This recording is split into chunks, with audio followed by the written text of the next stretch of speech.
Né à Casablanca à la fin des années 20, Gabriel Bannon est l'un des conseillers politiques et commentateurs géopolitiques les plus célèbres du monde. Bannon a travaillé avec les présidents américains et français, a servi de médiateur en Iran et a conseillé de nombreux chefs d'État allant du roi de Suède au président russe. JNA est allé à Casablanca pour interviewer Gabriel Bannon et en apprendre davantage sur sa vie et sa carrière. Gabriel est né à Casablanca dans une famille de conseillers. Le père de Bannon, Jacob Bannon, était président de la communauté juive, avocat et conseiller du roi Mohamed V. Il y a une phrase aux États-Unis. La pomme ne tombe jamais loin du pommier. Par exemple, je me souviens que j'étais très jeune et quand Winston Churchill allait à Marrakech, il venait chaque année pour passer 2 semaines là-bas. Je ne sais pas combien de temps, j'étais trop jeune pour savoir exactement. À Marrakech, il s'arrêtait toujours pour dîner ou déjeuner chez moi, avec mon père, pour le voir et lui parler.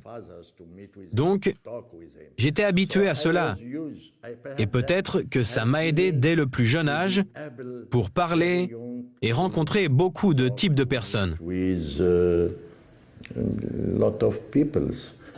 Gabriel Bannon a créé l'UMT, le premier syndicat au Maroc, et est devenu un membre du cabinet de Tami Ouazani au ministère de l'Industrie. Bannon a quitté le Maroc à 25 ans et s'est installé en France où il a rempli ses fonctions dans l'armée française et a été officiellement envoyé en Israël pour être un conseiller du commandant de l'armée de l'air israélienne. En 1969, Bannon a été fait conseiller auprès du président français Pompidou et a contribué au succès des 10 ans de négociations entre l'Iran et la France sur les investissements français annulés et repris par l'ayatollah iranien. Dans les années 80, Bannon a quitté la France pour les États-Unis suite à l'invitation et l'insistance de ses amis. J'ai eu tellement de bons amis aux États-Unis qui disaient depuis longtemps « Que fais-tu en Europe? Pourquoi ne viens-tu pas ?»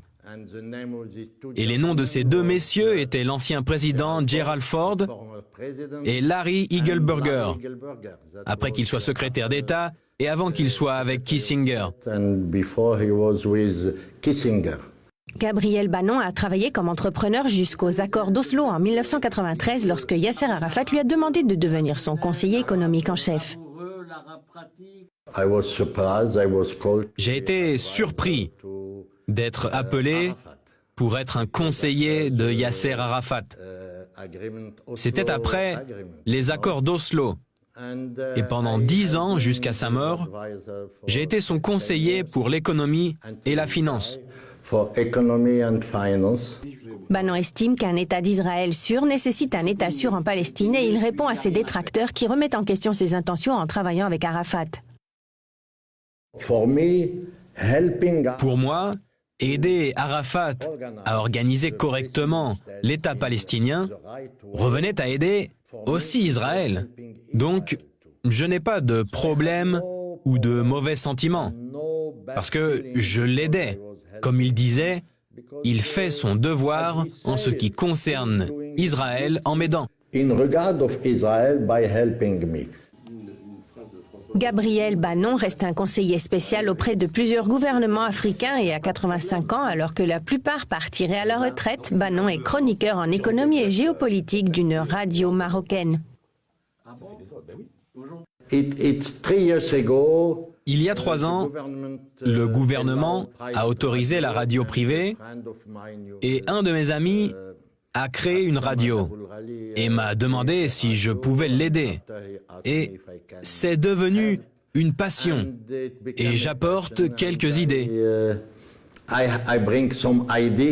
Bannon se décrit comme un homme de principe qui peut être brusque par moments, comme il se réfère dans le titre de son blog Gabriel Bannon, politiquement incorrect. En tant qu'auteur de nombreux livres et le père de nombreux enfants accomplis, Gabriel Bannon a également un sens de l'humour sur les événements réussis de sa vie. Il y a une phrase chinoise qui dit « Pour devenir un homme, vous devez avoir au moins un enfant, avoir écrit un livre et avoir planté un arbre. J'ai planté l'arbre. » La vie audacieuse de Bannon est remarquable par tous les récits et ses racines à Casablanca ont certainement influencé bon nombre de ses décisions. Bannon peut être entendu chaque semaine sur Lux Radio et son blog est mis à jour après chaque émission. Pour JN1, Michel Medina à Casablanca.